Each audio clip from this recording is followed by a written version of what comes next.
tapat, matatag at maaasahan balitang tama at totoo lamang dito sa Pilipinas Network. Magandang araw sa ating mga kababayan sa Pilipinas at sa buong mundo. Huwag kalimutang pusuan ang video, sumubaybay at pindutin ang patingaw upang lagi kayong updated sa balita. Simulan na natin. Nagsimula na naman ang isang matinding kabanata sa hidwaan sa silangang Europa na muling umaagaw sa atensyon ng buong mundo. Sa nakalipas na mga linggo, nasaksihan natin ang dalawang magkaibang pangyayari sa digmaang panghimpapawid sa pagitan ng Russia at Ukraine. Sa isang panig, pinalawak ng Ukraine ang kampanya nito ng malalayo ang pag-atake gamit ang mga drone laban sa mga sentro ng logistik at mahahalagang pasilidad pang-ekonomiya sa loob ng Russia. Sa kabilang panig, nagpakawala naman ng Russia ng panibagong malawakang pag-atake gamit ang mga missile at drone na tumama sa iba't ibang lungsod sa Ukraine, lalo na sa kabiserang Kyiv. Layunin ng ulat na ito na magbigay ng objetibong pagsusuri sa kasalukuyang kalagayan ng digmaang panghimpapawid at depensa ng dalawang bansa nang walang kinakampihang panig. Nakasentro ang ating talakayan sa mga opisyal na pahayag mula sa magkabilang panig upang maipakita ang tunay na kalagayan ng labanan. Malinaw na ipinakikita ng dalawang pangyayaring ito ang matinding paglala ng mga pag-atake mula sa himpapawid at ang sadyang pagpuntirya sa mga pasilidad ng logistik. Pinatutunayan nito na ang digmaan ay hindi na lamang nakapokus sa mga pangunahing linya ng labanan, kundi isa na ring matagalang tunggalian na naglalayong ubusin ang mga supply, armas, at kakayahang pang-ekonomiya ng kalaban. Upang maunawaan ang kabuuang larawan ng labanan, mahalagang malinaw na paghiwalayin ang magkaibang estratehiya ng dalawang bansa. Ang kampanya ng Ukraine ay nakatuon sa hindi pantay na paraan ng pag-atake laban sa mahalagang haligi ng ekonomiya ng Russia upang pataasin ang gastos sa digmaan at guluhin ang panloob na daloy ng supply. Samantalang nakasentro naman ang estratehiya ng Russia sa pagpapakawala ng napakaraming magkakaibang sandata, kabilang ang mga hypersonic weapon, ballistic missile at mga drone na nagsisilbing panlinlang upang ubusin ang kakayahan ng Ukraine sa pagtatanggol. Ipinakikita ng magkasalungat na paraang ito kung paano binabago ng makabagong teknolohiya at kakulangan sa armas ang kalagayan ng seguridad sa rehiyon. Mula noong Hulyo 1, 2026, inilunsad ng Ukraine ang isang planadong kampanya ng malalayuang pag-atake gamit ang mga drone laban sa higanteng kumpanyang pangkalakalan na Wildberries at iba pang pasilidad na pang-industriya sa Russia, pati na sa sinakop na Crimea. Ang Wildberries ay itinuturing na katumbas ng Amazon sa Russia at sinasabing humahawak sa humigit kumulang 45% ng mga bentahang tinghian sa internet sa buong bansa. Dahil dito, nagsisilbi itong pinakamalaking pamilihan sa internet at isa sa pinakamahahalagang haligi ng sistemang logistikal ng Russia. Sa pagpuntirya sa mga pasilidad na ito, sinusubukan ng Kyiv na direktang guluhin ang daloy ng kalakalan, pag-iimbak at pamamahagi ng mga supply ng kalaban. Sa loob ng 2 linggo ng operasyon, iniulat na mahigit 20 hanggang 10 malalaking sentro ng pamamahagi ng Wildberries ang tinamaan ng mga drone ng Ukraine. Kabilang dito ang mga bodega sa Elektrostal sa Moscow Oblast, Tambov, Penza, Tver, St. Petersburg at Sarapul sa Udmurtia pati na sa sinakop na Crimea. Ang bawat isa sa mga lokasyong ito ay may mahalagang papel sa pag-iimbak at pamamahagi ng libu-libong produktong kailangan sa pang-araw-araw na operasyon ng kalakalan. Ipinakikita ng malawak na saklaw ng mga pag-ataking ito ang kakayahan ng Ukraine na magsagawa ng magkakasabay na pag-atake sa iba't ibang rehiyon. Isa sa pinakamalalaking halimbawa nito ang pag-atake sa bodega ng Wildberries sa Novosemikino sa Samara Region. Ang pasilidad ay isang malawak na kumpol ng mga bodega na may sukat na 178,600 metro kwadrado at matatagpuan humigit kumulang 800 kilometro mula sa hangganan ng Ukraine. Ang pagtama ng isang drone sa isang pasilidad na ganito kalayo ay nagpapakita ng lumalawak na abot at mas tumpak na pagpuntirya ng mga malalayuang drone ng Ukraine. Ipinakikita rin nito na maging ang mga pasilidad na pang-industriya na malalim sa loob ng teritoryo ng Russia ay hindi naganap na ligtas mula sa mga ganting pag-atake. Ang mga pag-atake sa mga bodega ng Wildberries ay sinasabing sumira sa humigit kumulang 550,000 hanggang 1,000,000 metro kwadrado ng kabuuang kakayahan nito sa pag-iimbak. Katumbas umano ito ng 10 hanggang 40% ng mahahalagang sentro ng kumpanya. Batay sa pagtataya ng ilang eksperto, ang kabuuang pinsala sa kumpanya at sa mga negosyanteng gumagamit ng serbisyo nito ay umabot sa pagitan ng $770 milyong at $1.2 bilyong. Dahil sa matinding pagkalugi, opisyal na idineklara ng Wildberries na maituturing na force majeure ang mga pag-atake ng drone sa kanilang mga kasunduan sa mga kasosyo. Ang force majeure ay isang terminong legal para sa isang hindi inaasahang pangyayaring hindi makokontrol ng kumpanya at maaaring magpalaya rito sa ilang pananagutang pinansyal. Ang pangunahing layunin ng Kyiv sa pinalawak na kampanyang ito ay pahinain ang lokal na ekonomiya at sistema ng supply ng Russia upang maapektuhan ang kakayahan nitong suportahan ang digmaan.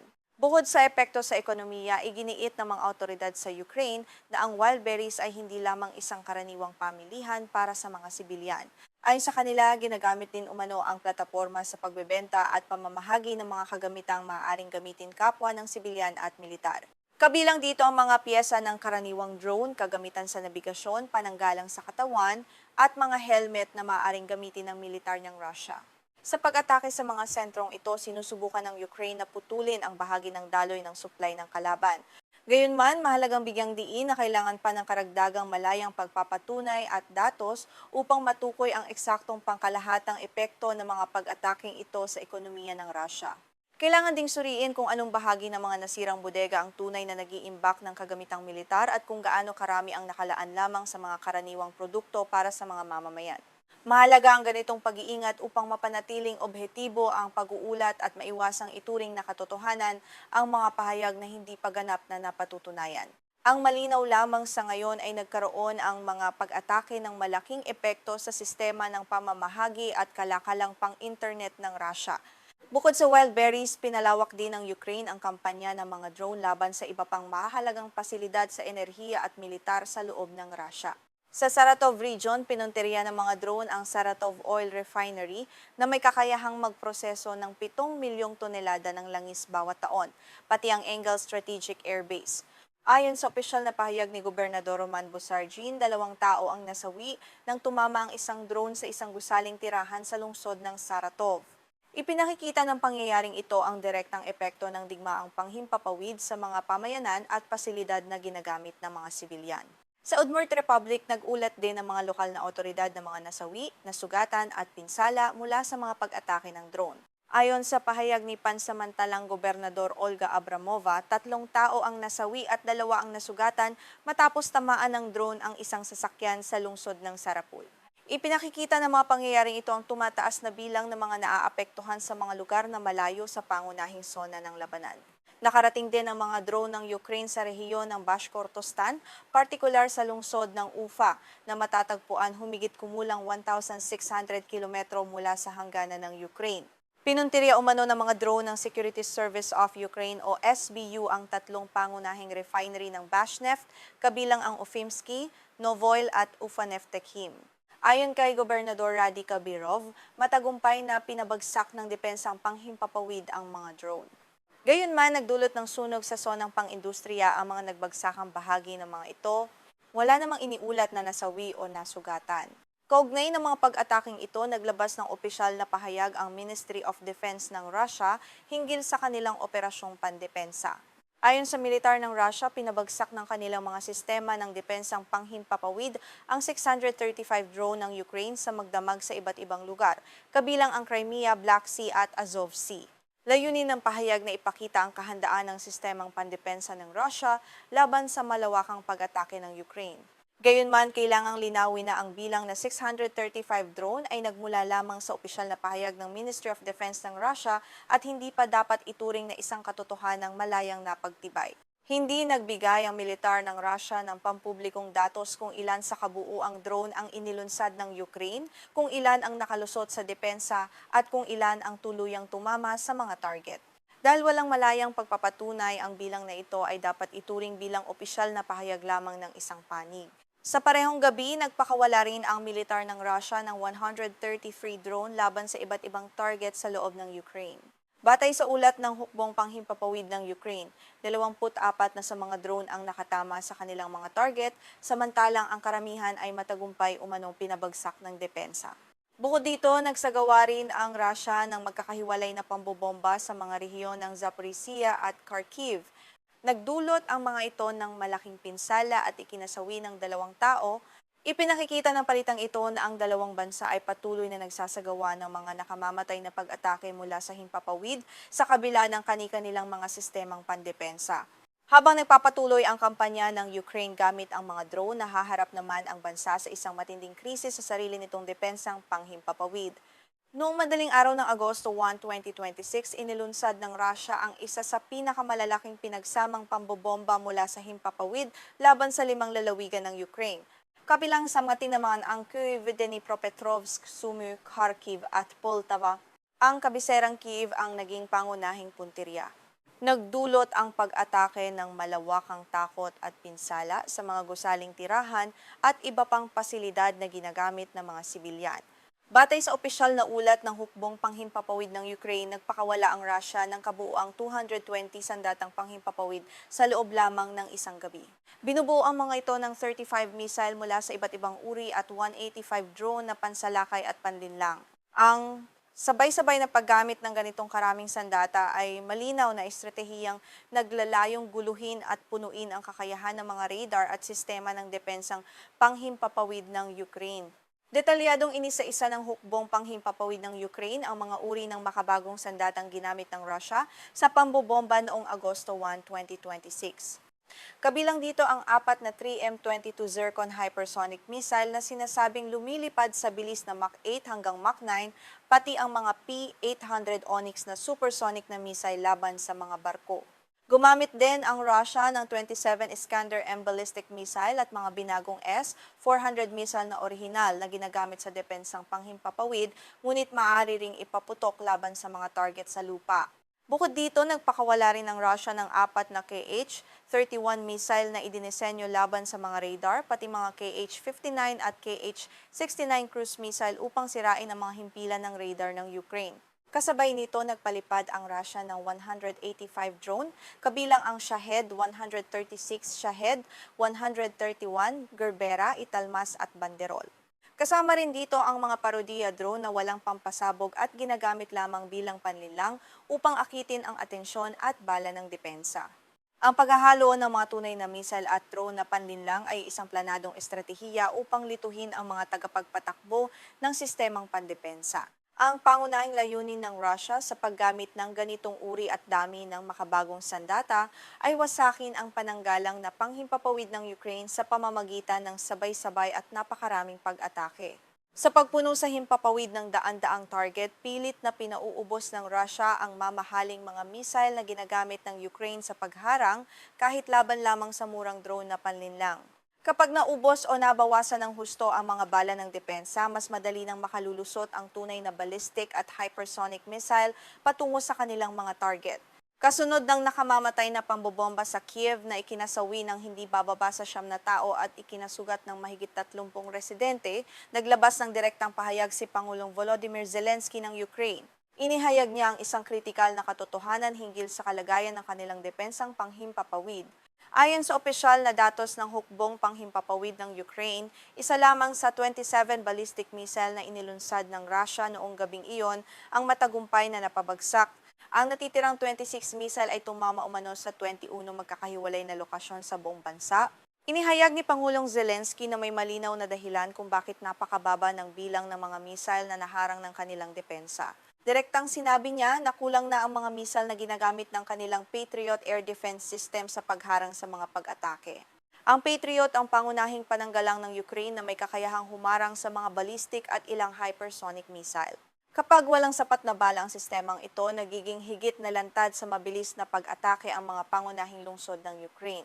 Nagbabala rin si Pangulong Zelensky tungkol sa magiging kahihinatnan ng patuloy na kakulangan sa mga bala ng depensa. Binigyang diin niya na ang hayag na kakulangan ng Ukraine sa mga missile na pangharang ay maaaring magbigay ng higit na kumpiyansa sa Russia na ipagpatuloy ang malawakang pambobomba. Kapag alam ng kalaban na mahina o kulang ang kakayahan ng depensa, maaari itong gumamit ng mas maraming ballistic missile na nagdudulot ng mas maraming nasawi at mas malawak na pinsala.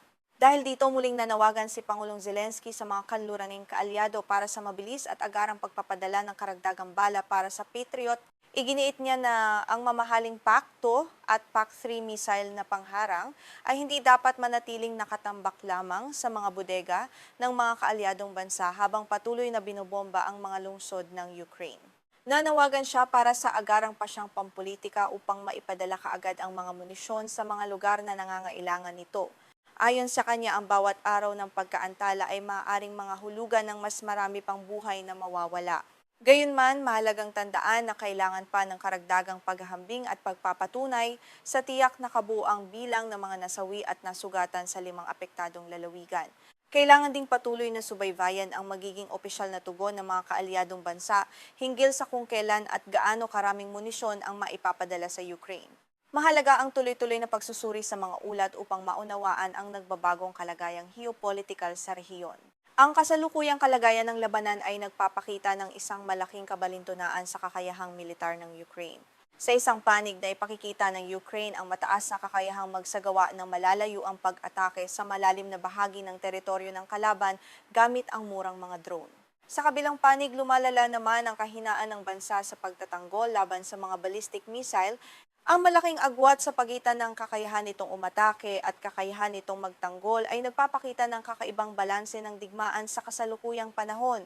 Nagmumula ang kabalintunaang ito sa malaking pagkakaiba sa gastos at produksyon ng mga teknolohiyang ginagamit sa digmaang panghimpapawid. Mahusay ang Ukraine sa paggamit ng murang drone na pansalakay na nagkakahalaga lamang ng humigit kumulang 20,000 hanggang 50,000 dolyar bawat isa upang puntiryahin ang mga daanan ng supply at refinery ng langis ng Russia. Ngunit sa usapin ng depensa, nangangailangan ang Ukraine ng napakamahal na Patriot PAC-3 missile na pangharang na maaring nagkakahalaga ng 2 hanggang 4 na milyong dolyar bawat isa upang pabagsakin ang isang ballistic missile. Ang ganitong malaking agwat sa gastos ay nagdudulot ng mabigat na presyon sa pananalapi, produksyon at sistema ng supply ng mga kaalyadong bansa. Sinasamantala ng Russia ang kakulangan ng Ukraine sa depensang panghimpapawid sa pamamagitan ng pagpapakawala ng napakaraming ballistic at hypersonic missile kapag naniniwala itong paubos na ang mga bala ng depensa. Sa paghahalo ng murang parodiya drone na panlinlang at ng mamahaling Iskander at Zircon missile, pilit na inuubos ng Russia ang natitirang munisyon ng Ukraine. Layunin ng estratehiyang ito na pahinain ang moral ng populasyon at pigilan ang pagbangon ng ekonomiya ng Ukraine sa pamamagitan ng patuloy na pagsira sa mahahalagang infrastruktura. Ang patuloy na paglala ng digmaang panghimpapawid ay may malalim ding epekto sa pandaigdigang seguridad at sa internasyonal na komunidad. Para sa mga manonood sa ibang bansa, kabilang ang mga mamamayan sa Pilipinas, maaaring magkaroon ng hidwaang ito ng epekto sa pang-araw-araw na pamumuhay. Ang mga pag-atake sa mga sentro ng logistic tulad ng Wildberries at ang pagdedeklara ng force majeure ay nagpapakita kung paano maaaring maantala ang pandaigdigang pagpapadala ng mga produkto at ang daloy ng supply para sa kalakalang pang-internet. Ang ganitong pagkaantala ay maaaring magpataas sa halaga ng pagpapadala, siguro at mga inaangkat na produkto. Bukod sa kalakalang pang-internet at pagpapadala, may tuwirang epekto rin sa seguridad ng enerhiya at pandaigdigang presyo ng langis ang mga pag-atake ng drone sa mga refinery sa Saratov at Ufa. Kapag nabawasan ang kakayahan ng Russia na magproseso ng langis, maaaring magkaroon ng kakulangan sa gasolina sa ilang lugar at pagbabago sa pandaigdigang supply ng krudo. Ang anumang pagtaas sa presyo ng langis sa pandaigdigang pamilihan ay maaaring direktang maramdaman sa Pilipinas sa pamamagitan ng mas mataas na presyo ng gasolina, pamasahe at singil sa kuryente. Ipinakikita rin ng krisis na ito ang malaking hamon na kinakaharap ng industriya ng depensa sa mga bansang kanluranin sa pagtugon sa pangangailangan ng makabagong digmaan. Ang limitadong produksyon at napakataas na gasto sa paggawa ng mga Patriot missile na pangharang ay naglalagay sa mga pamahalaan sa Washington at Europa sa isang mahirap na kalagayan. Ang kanilang mga pasya kung saan ilalaan ng limitadong mga sandata para sa depensang panghimpapawid ay direktang nakaaapekto sa kaligtasan ng mga lungsod sa Ukraine at sa pangkalahatang balanse ng kapangyarihan sa mundo. Bilang pagbubuod, pumasok na ang digmaang panghimpapawid sa pagitan ng Russia at Ukraine sa isang mas matindi at kritikal na yugto. Nakatuon na ito sa pagsira sa mahalagang infrastruktura, sistema ng supply at kakayahang militar ng kalaban. Sa isang panig, patuloy na naipakikita ng Ukraine ang kakayahan nitong magdulot ng malaking pinsala sa sistemang logistikal at sektor ng enerhiya ng Russia sa pamamagitan ng malalayuang pag-atake ng mga drone. Sa kabilang panig, sinasamantala naman ng Russia ang kakulangan ng Ukraine sa mga bala para sa Patriot upang magsagawa ng nakamamatay na sunod-sunod na pag-atake gamit ang mga ballistic at hypersonic missile laban sa mga lungsod tulad ng Kyiv. Ang buong pagsusuring ito ay nakatuon sa mga opisyal na pahayag at sa mga impormasyong maaaring mapagtibay mula sa magkabilang panig upang mailahad ang sitwasyon ng walang kinakampihang bansa. Kailangan ng patuloy na pagsubaybay sa mga opisyal na datos upang higit na maunawaan ang tunay na direksyon ng labanan sa silangang Europa. Layunin ng obyetibong ulat na ito na mag-give sa mga manonood ng malinaw na konteksto hinggil sa tunay na kalagayan ng digmaang panghimpapawid at sistema ng depensa sa rehiyon. Maraming salamat sa patuloy ninyong pagsubaybay sa aming pagsusuri sa mga halagang balita mula sa iba't ibang bahagi ng mundo. Upang manatiling updated sa pinakabagong mga pangyayari sa pandaigdigang seguridad at geopolitika, huwag kalimutang pindutin ang like, mag-subscribe sa aming channel at i-on ang kampana para hindi ninyo makaligtaan ang susunod naming mas malalim na pagsusuri